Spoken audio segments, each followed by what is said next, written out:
One of the things that we've noticed is that experts are often amazing technicians. Experts are really good at delivering the thing that they sell, right? Or that they want to sell. So often, if you're an expert, you're a coach or a consultant, you've come from a coaching or consultancy background. And when it comes time to selling the thing that you are wanting to deliver, what I find is that as great technicians, are great deliverers of the work, we're not necessarily great marketers, and we're not necessarily great at selling the thing, because we want to help people. Hey there, expert. Rana Saini here. See, the wealthiest business coaches and consultants see business success as the system. This podcast, The Expert Advantage, contains real-world, in-the-trenches business advice that our clients use to gain a strategic advantage in growing their million-dollar expert business. It's my hope that you use these short lessons and insights to gain your strategic advantage in growing your expert business, and maybe one day soon partner with us at The Expert Project to take your expert coaching and consulting business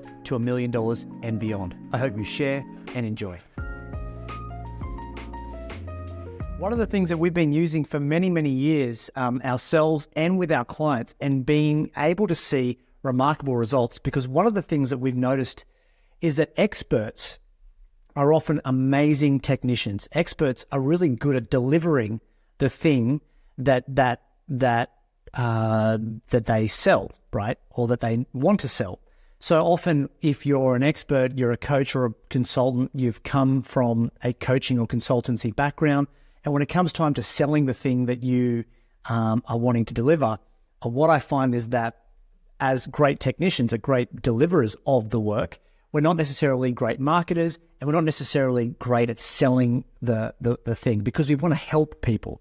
And so when we go to sell something, we become very much like, I want to help you, I want to help you, I want to help you. And we think that in order to get a client, if we help people more in the sales call, they will buy faster. And as you and I know, that's not necessarily the case.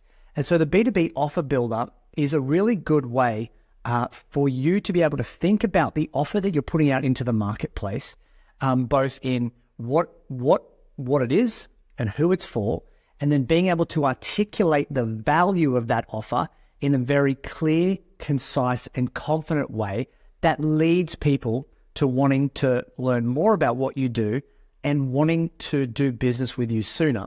The clearer you are, the more concise you are, the more compelling it is for your audience to want to do business with you. There is nothing more unsexy than someone who struggles to articulate the value of their offer when they're trying to get someone interested. So whenever I ask someone, so tell me a bit about what you do and how it works, it's very clear often that people haven't thought about it in a very clear and logistical way. So I want to take you guys through how we create a marketing model. We use this model for marketing, we use it for delivery, we use it for sales. And I want to share with you how you can create your own B2B model to articulate your offer. By the way, if you haven't already, please make sure you just comment workbook below if you want a copy of the workbook, and we'll send that to you. Also, if you're watching this on replay, just hashtag replay in the comments below so we can see that you watched it. And any questions you have, let me know. And again, apologies for my voice. I thought it's better to jump on and share the training with you with a croaky voice than not to share it at all. So let's jump in and take you through what the B2B offer looks like. So whenever I start with someone, I often ask them to articulate to me what is the number one thing that they help their target market with. So if you were the best in the world at one thing, what would it be? What is something that someone would pay you money to help them create or realize? And in the middle of this triangle is really where you would write that, your one big result. And the one big result is that thing that is the most valuable thing to your target market. What I see a lot of experts do is they put everything, they try to sell everything rather than just the one big thing. And although we have great products and great services, and we're very multi-skilled and multi-talented, we have a lot of, we have a lot of different ways that we could work with people. the problem with trying to articulate everything is that you give too much information to someone, and too much information leads to objections, and people often need to think about it. What I'm a big believer in is that if you can help someone achieve the one big result first, they will build more believability in you, they'll see more value in you, and therefore the only real thing that's important is that you can help someone with one thing. So if I asked you, what's the thing that you're the best in the world at? And the thing that you could, if someone could pay you money, you could help them achieve one result, what would it be? Would it be increase lead flow? Would it be help improve sales? Would it be to help create better culture? What would it be? What are you the best in the world at? And then what I like to do is to find out on the outside, what are the three things that make that big result possible? So what are the three things that make that big result possible? And finally, when you take these things that on the outside, and we'll go through what these are in just a second, what we want to do is then figure out, well, how do we activate the result? So what are the verbs? What are the doing things that we want to do to help activate this model, to help someone see that there is actually an active approach to creating that one result? What are the verbs, the doing words on the corners that people go, oh, I need that? So for us, to give you an example, we talk about, it's about your model. Your model is really important because your model will help you create influence. We talk about your message. That helps you create more impact. And then we talk about money, which obviously helps you create income.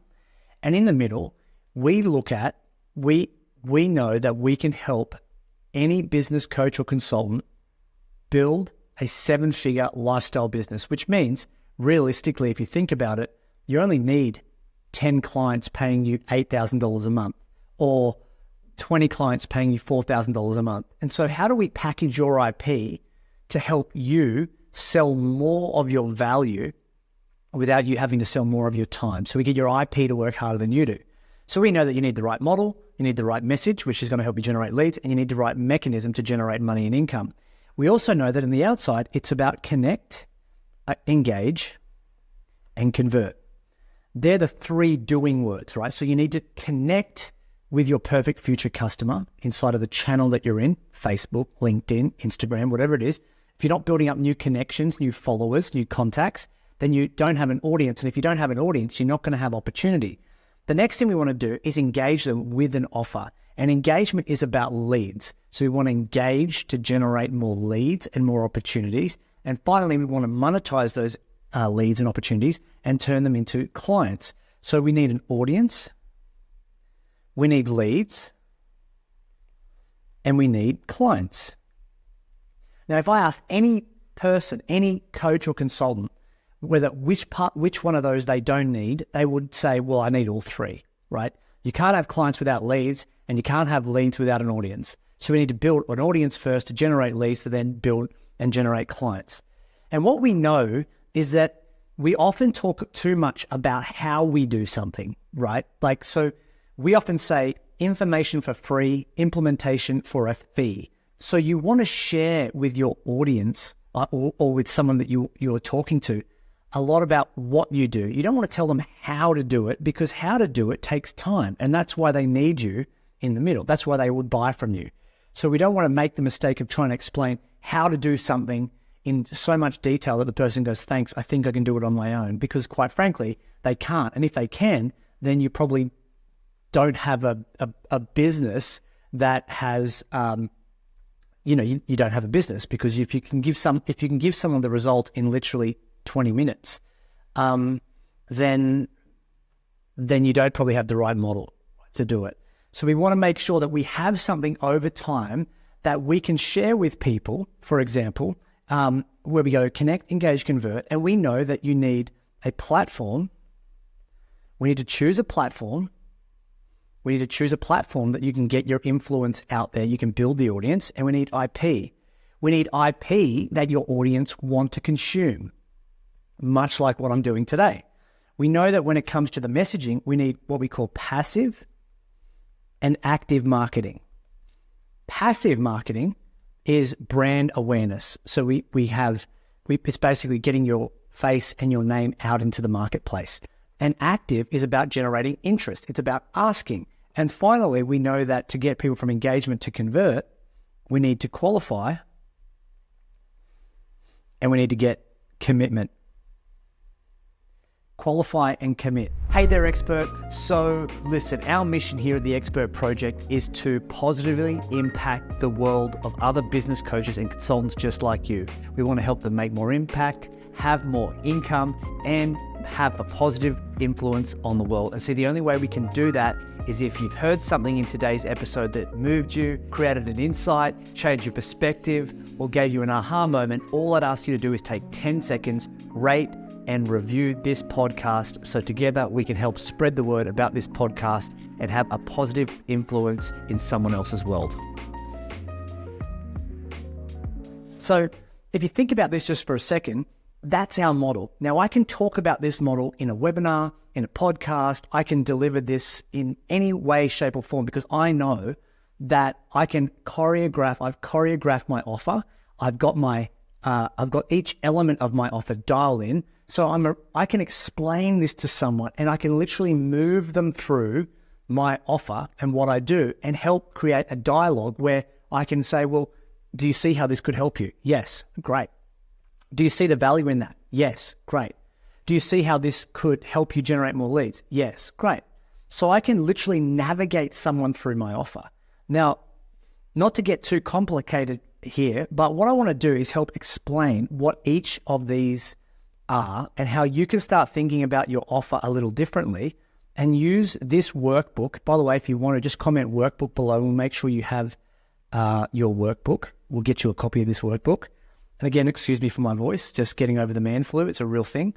And what we want to do is help you understand that there is actually mechanics to this model. It's not just something we made up overnight. So the one result is, what is your one result here and who is it for? You have to be something to someone. You can't be everything to everyone. And quite frankly, that's what makes you compelling, is that if you have a specific solution for a specific audience, you become a specialist rather than a generalist. So the what's are on the outside. So if I go to the color code, the what's here are purple. And your what's are what we call the foundations. Now, your what's are the things that make that result possible. Like they're the things that you absolutely need. So if you say that your goal is to help create, high performance teams, well, what are the three things that every business needs in order to build a high performance team? And you would say they need a vision, they need a mission, and they need what would you say?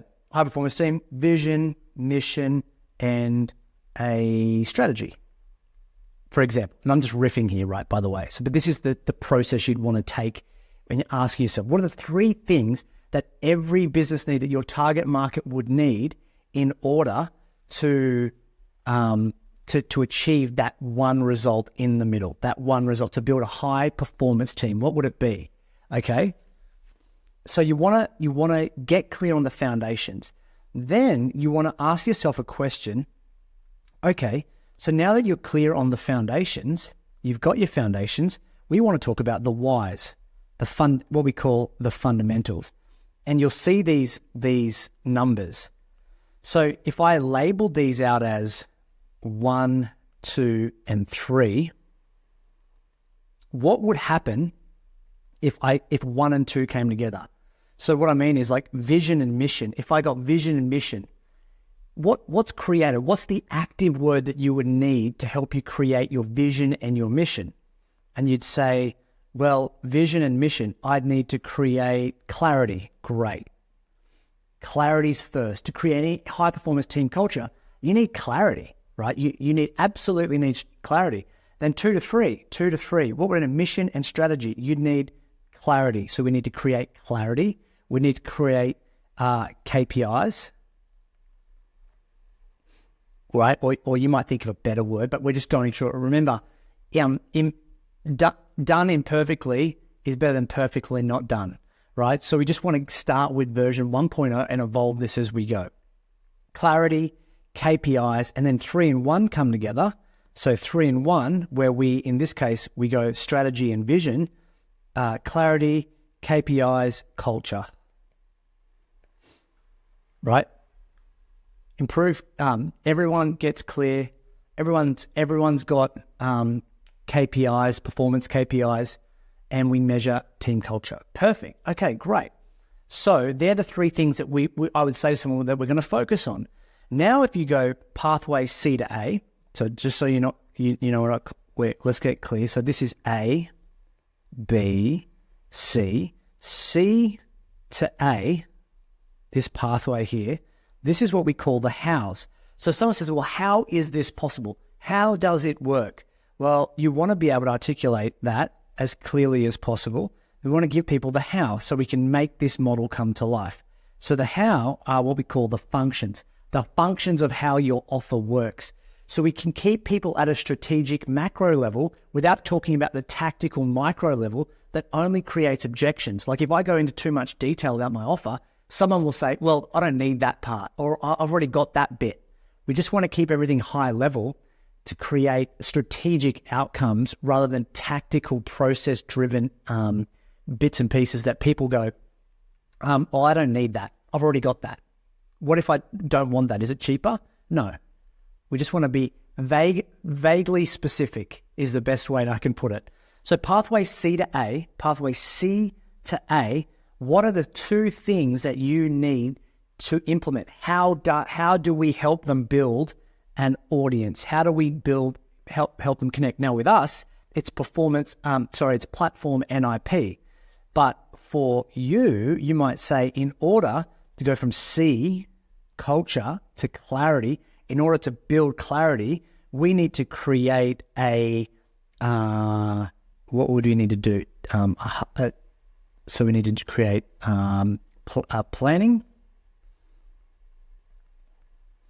We need to do planning, and we need to create, so we're going to work with a team plan, and we're also going to work with planning and procedures. Right? That's the first one. So if I was to build this model out, I go planning and procedures. Perfect. That's the first element. And then if we want to go from A to B up this way, and I was talking about team cultures, and I want to take people from clarity to KPIs, we'd want to know we'd want to go reward and recognition.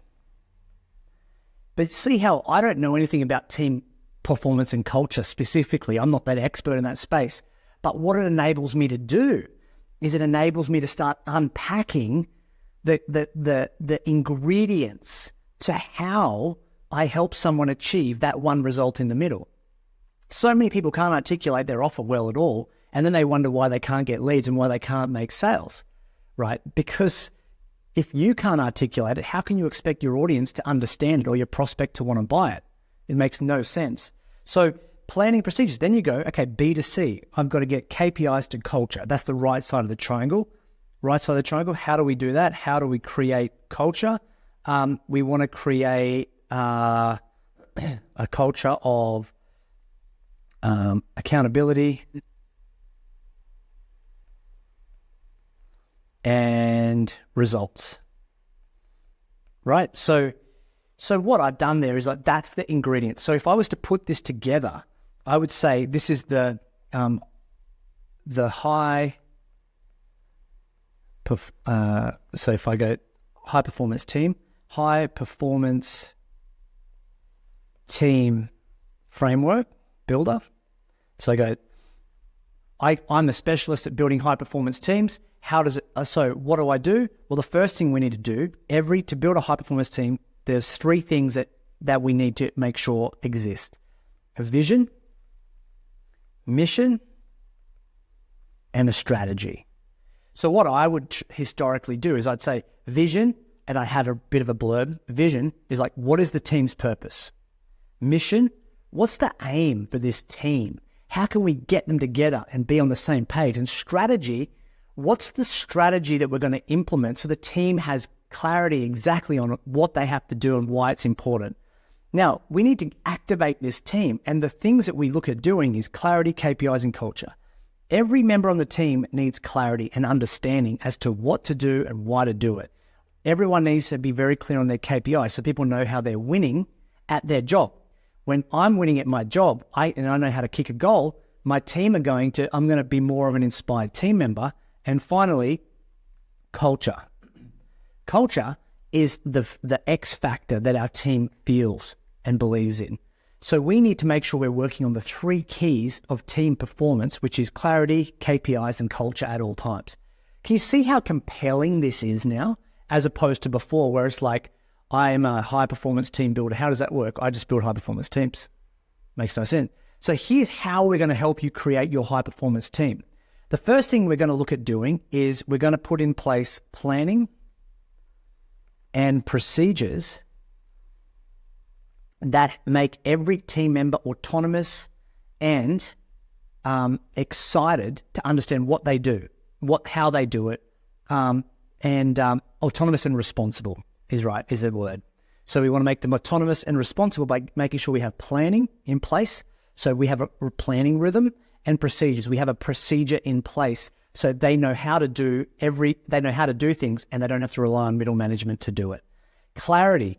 Right. So the next part of that, to move from clarity to KPIs, we're going to look at rewards and recognition.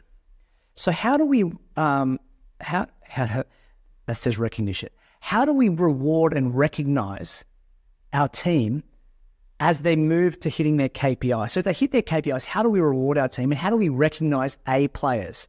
How do we recognize the people who are doing it? So we want to install encouragement mechanisms for our team. So like, maybe I should become a high-performance team builder. This is sounding good, right? And then you go on the right side, you go, okay, cool. So in order to hit culture, we need to have a culture of accountability and results. Because that's what it means to me, right? This is my model. This is what it means to me. And so what I've done is I've built out this really cool marketing model, and that means that at any point in time, I can talk about clarity, I can talk about KPIs, talk about culture. I've got the different how mechanisms in place, and I've got these big foundations that help me talk out my model in a really clear and concise way. So again, for those of you who are listening and watching, have you found this valuable? Has this been valuable for you? Please type in replay below, and if you want a copy of the workbook, let us know in the comments below. I'd love your feedback. This is something that is a really easy way for you to be able to turn your offer into a model that you can use as marketing that helps you along the way be clear about what you do, confident about how you deliver it, and concise about how you explain it, so the person on the other side of the fence can look at it and go, oh my gosh, I need this and I want this. You've almost got a plan, right? You've got an absolute plan. And if you have a plan, right, you're going to make a profit. Because as I say, profit loves a plan.